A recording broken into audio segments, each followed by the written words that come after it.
Hello नमस्कार. सर्व माझ्या गोड ताईंचं मैत्रिणीचं अगदी मनापासून स्वागत आहे. सर्वांना श्री स्वामी समर्थ. शुभ सकाळ. यावेळी टायमिंग सकाळचे 7:30 वाजलेले आहेत. आजचा वार सोमवार आहे. तारीख आहे 10 जून आणि सगळी मॉर्निंगची कामं आवरलेली आहेत. आंघोळ झालेली आहे. आता नंबर आहे स्वयंपाकाचा. पण त्या अगोदर जे केस मी धुलेले आहेत ना, म्हणजे आज शॅम्पू संपलेला होता, तर तेल लावलेले केस असंच धुले ना तर थोडासा चिकटपणा येतो त्याला. त्यामुळे ते लवकर हडकले जाणार नाहीत. आणि एकतर वातावरण थंडगार झालेलं आहे, म्हणजे पावसाचं वातावरण आहे. तर इकडे मी हेअर ड्रायर घेतलेला आहे केस सुकवण्यासाठी. कारण बिन शॅम्पूचे म्हणजे तेल लावलेले केसांना शॅम्पू नाही, ते फक्त पाण्यानं धुलं ना खरंच खूप चिकट होतात आणि तसे झालेले आहेत. म्हणून मी हेअर ड्रायरनं जे आहे ना पाणी हडकवून घेत आहे, म्हणजे लवकर हडकलं जातं पाणी आणि केस कोरडे होतात. नंतर मी विचरून घेणार आहे, म्हणजे नंतर होणार नाही. आंघोळ झाल्यानंतर पटकन माझा मेकअप असतो जसाही असो, आणि मग मी स्वयंपाकाला सुरुवात करते. एक वेळा किचनमध्ये लागलो की मग झालं, आपल्याला इकडे तिकडे यायला काही वेळ भेटत नाही. अगोदर किचनची कामं आवरायची, मग जी बाकीची कामं आहे तर नंतर होणार आहेत. आणि तसं जरा सोमवार आहे, देवपूजेला मला थोडासा लेट होणार आहे. म्हणजे जसं मी तुम्हाला म्हणत असते, प्रत्येक गुरुवारी मला लेट होतो, पण सोमवारी पण मी देवांना पितांबर लावून स्नान घालत असते, म्हणजे छान घासून स्नान घालते. कारण पावसाळ्याचं वातावरण झालं ना, देवाचा रंग जे आहे ना थोडासा चेंज होतो थंड वातावरणामुळे. म्हणून गुरुवार एक सोमवार एक, म्हणजे आठवड्यातनं 2 वार मी नेमलेले आहेत. म्हणजे थोडासा वेळ मला जास्त लागतो. आणि आज एक मोठं काम मी करून ठेवलं. तुम्ही म्हणाल काय मोठं काम केलं ताई? तर आज भाजी काय बनवायची हा नियोजन झालेला आहे. म्हणजे शेवग्याच्या शेंगा, परत मी मटकीच्या शेंगा पण मागवलेल्या आहेत. तर आज शेवग्याच्या शेंगाची भाजी मी बनवणार आहे. हा जो नियोजन असतो ना भाजी बनवण्याचा, हा सगळ्यात मोठा आहे आपल्या लेडीजसाठी. म्हणजे सकाळी उठल्यानंतर एकच विचार असतो की आज स्वयंपाकात काय बनवावं. आपण चपाती, भाजी, भात म्हणजे भाकरी वगैरे बनवतो, पण भाजी बनवायचा एक प्रश्न असतो. त्यामुळे भाजीची तयारी जी आहे ना आता मी करायला सुरुवात करणार आहे. कारण विचार अगोदरच झालेला आहे. दिनेश आज कॉलेजला जाणार आहे. ॲडमिशन आणखीन झालेलं नाही आणि ॲडमिशन इकडं स्टार्टही झालेली नाही आहेत आणखीन. फक्त जे डॉक्युमेंट्स ते लागणार आहे ते सगळे तिथं जमा करण्यासाठी जाणार आहे. आणखीन काय काय लागणार आहे ते पण विचारपूस करण्यासाठी तो जाणार आहे. तर टावेल वगैरे ओले होते सगळे, इथं हाडकू घातलेले आहेत. आणि इकडं बाबा आणि दिनेश जे खाली रान आहे ना खुल्लं, तिथं बाबा काहीतरी काही वर्षाला लावत असतात, पण आमदा बाबा इथं काहीच लावले, ते एकदम खुल्लं आहे. तर काल तिथं जे आहे ना नांगर वगैरे मारणं झालेलं आहे, आज पेरत आहेत. तर छोटं म्हणजे थोडीशी जागा आहे तिथं, बैलं वगैरे काय आणलेली नाही आहेत. दिनेश ओढत आहे, बाबा पेरत आहेत. म्हणजे जे हात नांगर असतं ना छोटं, त्यानं ते पेरत आहेत. कारण आता बऱ्यापैकी पाऊस पडत आहे, वातावरण ठीक झालेलं आहे. तर मूग आणखीन बाबा काय काय घालतात मी तितकं विचारलेलं नाही आहे. ते पेरणीचं काम चालू आहे दोघांचं. आणि ते झाल्यानंतर दिनेश लगेच कॉलेजला जाण्यासाठी निघणार आहे. तर आता लवकर मी स्वयंपाक करते आणि देवपूजा नंतर करणार आहे. कारण पूजेचं कसं थोडंसं मागं पुढे झालं तरी पण आपण निवांत करू शकतो. पण जेव्हा मुलं बाहेर जाणार आहेत, नवरे बाहेर जाणार आहेत कामाबद्दल, तर त्यांच्यासाठी आपल्याला स्वयंपाक जे आहे ते अगोदर करायचा असतो. म्हणजे जेवण खाणं करून ते गेले की मग निश्चिंत आपण आपली कामं आवरत असतो दिवसभर, देवपूजा असो किंवा बाकीची घरची कामं. आणि तसं तर दररोजची देवपूजा मला लवकर करणंच ठीक वाटतं. आंघोळ झाल्यानंतर अगोदर देवपूजा असते माझी. पण आज दिनेश थोडंसं लवकरच कॉलेजला जाणार आहे म्हणत होता. 8 वाजेपर्यंत तो घरातनं निघणार आहे, म्हणून मी अगोदर स्वयंपाक करून घेते. आणि तसं तर शेंगाची भाजी म्हणायला आमटी बनवणार आहे मी. थोडंसं तामझाम जास्त असतं त्यामध्ये, तर तयारी करण्यामध्येच आपल्याला वेळ जाणार आहे. तर इकडं मी चहा बनत ठेवलेला आहे, डिकाशन चहा पावडर, साखर टाकलेली आहे आणि लिंबूचे पानं घेण्यासाठी बाहेर आलेले आहे. म्हणजे कुंड्यामध्ये छोटंसं लिंबूचं झाड लावलेलं आहे मी, म्हणजे त्याची पानं मी टाकत असते. खूप छान टेस्ट येतो डिकाशन चहाला, दुधाची आपल्याला गरज वाटत नाही आहे. आणि पुदिना पण टाकून करू शकतो, पण पुदिना आहे मागेल साईडला. आणि लिंबूचं जे झाड लावलेलं मी छोट्या कुंड्यात तिथंच लावून ठेवलेलं आहे. तर इकडे चहा बनवून तयार आहे. सकाळी उठल्यानंतर अगोदर पाणी पिते मी, पण आज पाणी वगैरे पिलेलं नव्हतं मी, कारण उठल्याने आपल्या मॉर्निंगच्या कामात मी लागलेली आहे. तर अगोदर पाणी पिऊन घेतलं आणि चहा इकडे ओतून ठेवलेला आहे. आणि ही जी भाज्या आणलेल्या आहेत मी काल काढलेल्या नाही आहेत, तसंच उचलून कवर मी फ्रीजमध्ये ठेवलं, ना धुवलेलं आहे ना काढलेलं आहे त्याला. कारण थोडंसं लेट झालेलं होतं मला कामाला, त्यामुळे राहिलेलं आहे. तर आता सगळ्याच भाज्या मी ताटात काढून घेतल्या. यामध्ये लिंबू पण आणलेले आहेत, परत गवर काय म्हणतात, मटकी, आम्ही मटकी म्हणतो इकडे. आता तुमच्याकडे याला गवर किंवा त्यामध्ये बोलण्यात थोडंसं फरक असतो. म्हणजे वस्तू तीच असते, फक्त त्याला नावं जे आहे ना प्रत्येक ठिकाणी वेगवेगळी दिली असतात. तिकडे या शेंगा पण काढून ठेवलेल्या आहेत आणि इकडे लिंबू पण काढून ठेवलेले आहेत. आणि शेवग्याच्या शेंगा जे आहेत ना ते मी अगोदर धुवून घेते. म्हणजे काल मी कुठल्याच भाज्या धुवलेल्या नाही आहेत, स्वच्छ धुवून घेते आणि कट करून घ्यायचं आहे आणि बाकीची तयारी पूर्ण करून घेते. म्हणजे ही शेवग्याची शेंगाची भाजी ना 2-3 प्रकारे बनते, म्हणजे भरपूर प्रकार आहेत. आपण वरणात टाकून बनवू शकतो किंवा अशी सुकी भाजी पण खूप छान टेस्टी बनते. पण मी आज आमटी बनवणार आहे, म्हणजे वेगळं वरण वगैरे मी नाही बनवणार. तिकडे चॉपिंग बोर्ड घेतलेला आहे. आणि जी सुरे असते ना ते मला भेटत नाही, 2-3 सुऱ्या आलेल्या आहेत, पण दिनेश काल म्हणजे आहे ना कैरी कट करण्यासाठी घेतलेला होता, कुठं ठेवला भेटत नाही आहे. तर हे जे आहे ना हत्यार धारदार एकदम, मला खूप भीती वाटते याची, पण तेच होतं तिथं ठेवलेलं, तेच घेतलेलं आहे. कारण आता गडबड खूप आहे, आता हे ते मी शोधत बसलेली नाही आहे, जे मला भेटलं तेच घेतलेलं आहे. व्यवस्थित आहे, पण त्याचं जे आहे ना आकार ते बघून थोडीशी मला भीतीच वाटते, ते वेगळंच आकाराचं आहे, तरी पण व्यवस्थित कट होत आहे. तर इकडं शेंग आहे ना अर्धवट मी सोलून घेत आहे, म्हणजे पूर्णपणे शेंग सोलायची नाही आहे, कारण शिजल्यानंतर एकदम ती चोता होते, त्यामुळे जे आहे ना अर्धवट सोलून घ्यायचं आपल्याला अशा पद्धतीनं. तर शेंगा इथं अर्धवट मी सोलून घेतलेल्या आहेत, बारीक कट करून, म्हणजे एकदम बारीकही कट केल्या नाहीत, अशा प्रकारे मी कट करून घेतलेला आहे. तर शेंगा कट करून झाल्या, आता अगोदर चहा घेते, म्हणजे चहा छान गार झालेला आहे, भरपूर वेळ झाला मी बनवलं, कारण मला स्वयंपाकाची घाई गडबड होती, त्यामुळे चहा पण मी तिथं ठेवला गार झालेला आहे. तर चहा पिऊन घेतलेला आहे, तोपर्यंत दिनेश आलेलं आहे दूध घेऊन. तर दूध अगोदर मी गरम करून घेते, आणि पेरणी पण झालेली आहे, म्हणजे जास्त रान नाही, एकदम थोडंसं होतं, जास्त वेळ लागला नाही, 15-20 मिनटामध्ये पूर्ण रान जे आहे ना पेरून झालेलं आहे. दिनेश आंघोळीला गेलेला आहे, तोपर्यंत मी दूध गरम करून घेते आणि भाजीची पूर्ण तयारी करून घेते. तर दूध मी तिकडच्या बर्नरवर ठेवलेलं आहे, आणि इकडं मी कढई ठेवलेली आहे. कढईमध्ये अगोदर मी शेंगदाणे भाजून घेते, आणि खोबरं जे आहे ना ते वाळलं सुकं खोबरं घेतलेलं आहे इथं, आणि त्याचे छोटे छोटे तुकडे करून घ्यायचे आहेत, म्हणजे आमटी जी आहे ना शेवग्याच्या शेंगाची खूप छान बनते अशा पद्धतीनं. म्हणजे अगोदर आपल्याला हा मसाला तयार करून घ्यायचा आहे, यानंच आमटीला टेस्ट खूप छान येतो. तर इकडं मुठभर शेंगदाणे घेतलेले आहेत आणि भाजून घ्यायचं आहे छान, आणि खोबरं इकडे जे आहे ना छोटे छोटे तुकडे करून घ्यायचे आहेत. आणि दूध पण गरम झालेलं आहे, गॅस बंद केला, कारण दुधाकडे थोडेसे दुर्लक्ष झालं की ते उतू जातं. अगोदर मी बंद केलेलं आहे, आणि तसं तर दिवसातनं 2-3 वेळा मी दूध गरम करते, त्यामुळे दूध व्यवस्थित तापलं जातं.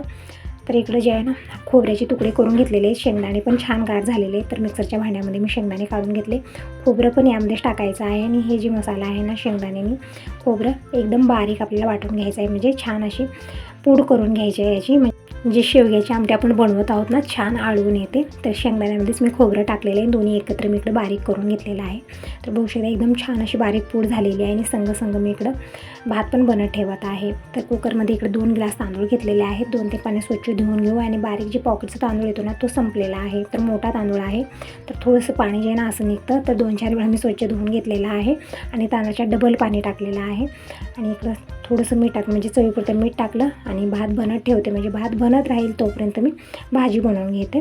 तर इकडे टमॅटो घेतलेले आहेत, कांदा घेतलेला आहे, हे सगळं आपल्याला एकदम बारीक असं कट करून घ्यायचं आहे. तर इकडं कांदा जे आहे ना एकदम बारीक असं कट करून घेत आहे आणि दिनेशचं सगळं आवरलेलं आहे, तो पण डॉक्युमेंट्स वगैरे जमा करत आहे, म्हणजे दररोजचं धावपळ चालू आहे दिनेशची. एक वेळा गावाकडे जातो, तिथल्या सरांची सिग्नेचर लागणार आहे, परत इथल्या शाळेमधल्या सरांची सिग्नेचर लागणार होते, तर ते सगळं तयार केलेलं आहे. 3-4 दिवस झालं चालू आहे त्याचं. आणखीन काय काय लागणार आहे ते कॉलेजला गेल्यानंतरच माहिती होणार आहे. फोनवरही विचारण्याचा प्रयत्न केलो, पण तितकं काही डिटेलमध्ये समजलेलं नाही आहे.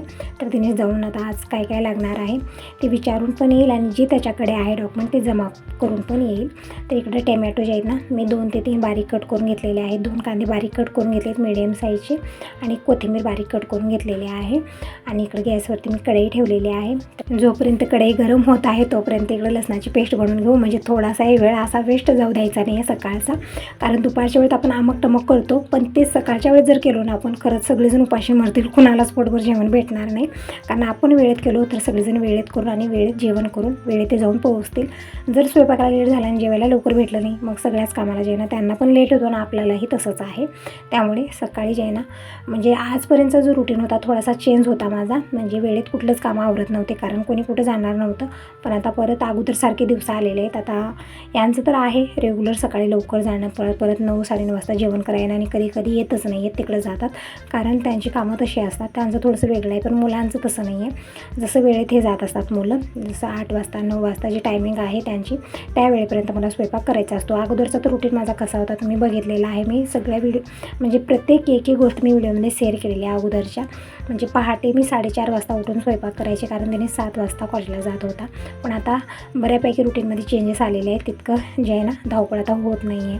तर असं इकडे भाजी मी कशा पद्धतीने बनवत आहे, कढईमध्ये 2 चमचे तेल घेतलं, मोहरी जिरं टाकलेलं आहे, आणि लसणाची पेस्ट टाकली, परतून घेतलं. नंतर मी सुके मसाले टाकलेले आहे, धना पावडर, हळदी पावडर, लाल मिरची पावडर परतून घेतलं, आणि जे वाटण केलेलं होतं शेंगदाणे आणि खोबरं ते वाटण टाकले, 3 ते 4 चमचे परतून घेतलेलं आहे. नंतर यामध्ये मी कोथिंबीर आणि टोमॅटो टाकलेले आहेत, परतून घेतलं आणि मसाला व्यवस्थित भाजून घ्यायचा आहे. थोडंसं पाणी टाका, असं जर करपायला लागलं तर थोडंसं पाणी टाकायचं, अर्धा कप पाणी परतून घ्यायचं. म्हणजे मसाला व्यवस्थित भाजला की भाजीला टेस्ट खूप छान येतो.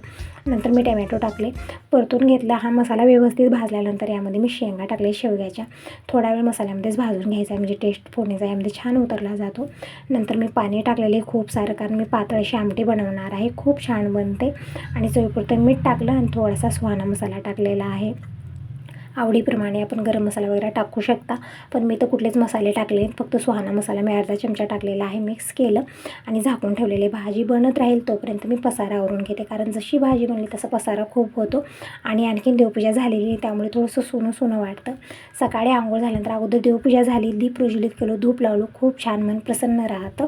पण कसं असतं ना, कधी कधी आपल्याला लेट पण होतो पूजेला, कारण अगोदर जी कामं आहेत आपली स्वयंपाकाची, म्हणजे सगळ्यांना जीव खाऊ घालणं, नंतर म्हणजे आहे ना आपलं रेग्युलर काम, देवपूजा आहे, बाकीची सगळी घरची कामं आहेत, ते निवांतपणे होत असतात. तर सगळा पसारा मी आवरलेला आहे. संग मी पसारा आवरत असते, कारण किचनमध्ये असे भरपूर भांडे झाले ना, काम करायचं मन होत नाही. तर जेव्हाच्या तेव्हा मी पसारा आवरलेला आहे. जे भांडे रॅकला लावायचे होते ते लावलेले आहेत, आणि जे मसाला डबा वगैरे होतात ते जागेवर ठेवलेला आहे. इकडं भाजीला उकळी आलेली आहे, म्हणजे भाजी आहे ना एक 5 ते 10 मिनिट आपल्याला व्यवस्थित शिजून घ्यायची आहे झाकून. म्हणजे जी शेंग आहे ना शेवग्याची, खूप लवकर मऊ होते, तितका वेळ लागत नाही.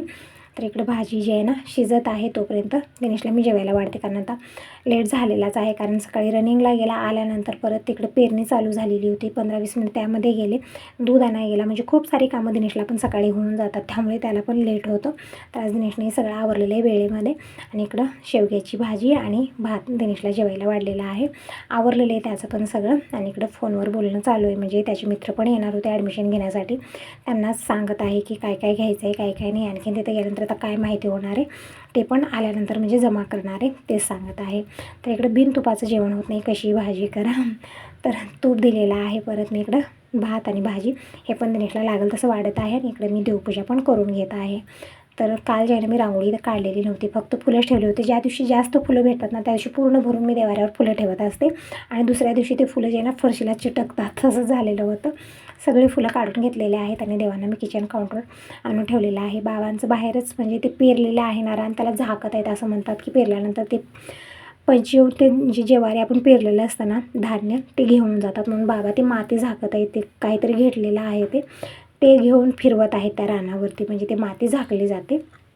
मग ते सगळं झालं तर बाबाची आंघोळ होईल, मग त्यांचं जेवण होईल. यांना पण फोन करते, पण अगोदर मी देवपूजा करून घेते, मग नंतर मी भाकरी बनवणार आहे. आणि शेरूसाठी चपाती पण मला बनवायची आहे. पण देवपूजा नाही ते थोडंसं सोनं वाटत होतं, पण वरण भात झालेलं आहे, तर देवपूजा मी करून घेते. तर देवांना मी पितांबरी लावून छान घासून स्वच्छ केलेलं आहे. म्हणजे फक्त गुरुवारीच तितकं मी स्वच्छ करत असते पितांबरी लावून, कारण दररोज आपली धावपळ असते, होत नाही आहे. पण आता पावसाळ्याचं वातावरण, म्हणजे पाऊस येत आहे ना, थंड वातावरण झालेलं आहे, त्यामुळे जे पित्तळ तांब्याचे देवा आहेत, भांडे आहेत, ते ना थोडेसे असे डाग वाटतात, म्हणून दररोजच्या दररोज क्लीन करणं गरजेचं आहे. पण होत नाही, आपली कामाची धावपळ होऊन जाते, थोडासा कामाचा लोड जास्त असतो, त्यामुळे दररोजच्या दररोज होत नाही. पण 4 दिवसात 8 दिवसात एक वेळा आपण हे जर केलो तर छान चमक बनवून राहते. तर देवांना मी स्वच्छ क्लीन करून घेतलं आणि कॉटनच्या कपड्याने पुसून घेतलं. आणि इकडे मी भाजी तुम्हाला दाखवत आहे. खूप छान ही शेवग्याची भाजी बनवून तयार झालेली आहे. तर भाजी बनलेली आहे, फक्त आता भाकरी चपाती बनवायचं नंतर बनवणार आहे. तर देवांना मी इकडं पुसून ज्याला देवपाट्यावर विराजमान करत आहे. तर देवपाटा मी स्वच्छ करून घेतला. छोटा आसन मी अंतरलेला आहे, आणि मोठ्या मूर्त्या ज्या ते मागल्या साईडला, छोट्या मूर्त्या पुढच्या साईडला ठेवलेल्या आहेत. आणि इकडं हळदी कुंकू चंदन हे मी कालवून घेतलेलं आहे एका भांड्यामध्ये, आणि तेच मी गंध लावत असते. आणि शैवाची फोटो आहे, मूर्ती आहे, तिथं मी जे शैवांचं गंध आहे शिर्डीहून आणलेलं, ते सगळेजण लावून घेतात घरामध्ये, ते गंध मी लावत असते. तर इकडं अन्नपूर्णा आणि कासव भगवान हे जे आहेत ना, मी तांदळात ठेवलेले आहेत. आणि फुलं घेतले आहेत, आज स्वास्तिकचीच फुलं आहेत. म्हणजे फक्त स्वास्तिकची फुलं जी आहेत ना, ते देवाने मी वाहिलेली आहेत. आणि थोडीफार झेंडूची फुलं होती, ती मी खालच्या साईडला काल ठेवलेली होती. तर वाहिलेली फुल मी देवाला वाहिलेली, फक्त इथं जी पायऱ्या आहेत ना छोट्या छोट्या बनलेल्या, त्यावरती मी ठेवलेलं आहे. म्हणजे छान असं डेकोरेशन केलेलं आहे, फक्त देवांना मी वाहिलेलं नाही, कारण ते काल तिथंच ठेवले होते फुलं, परत मी आज तिथंच ठेवलेले आहेत काढून. आणि देवांना फक्त इकडं स्वास्तिकची फुलं मी वाहिलेली आहेत. दीप प्रज्वलित करून घेतलेला आहे. तुम्ही म्हणता नाही ताई की अगोदर तू दीप प्रज्वलित करून घे जा, मग नंतर तुझी आहे ना पूजा करायचा, पण तसं मला उलटं वाटतं. अगोदर मी पूजा करते, नंतर दीप प्रज्वलित करते, पण आज अगोदरच मी दीप प्रज्वलित केलेला आहे, म्हणजे तुमचं ऐकलेलं आहे. आणि इकडं रांगोळी पण काढून घेतलेली आहे. आता तुळशीपूजन करून घेऊया, आणि ही आहे आजची देवपूजा.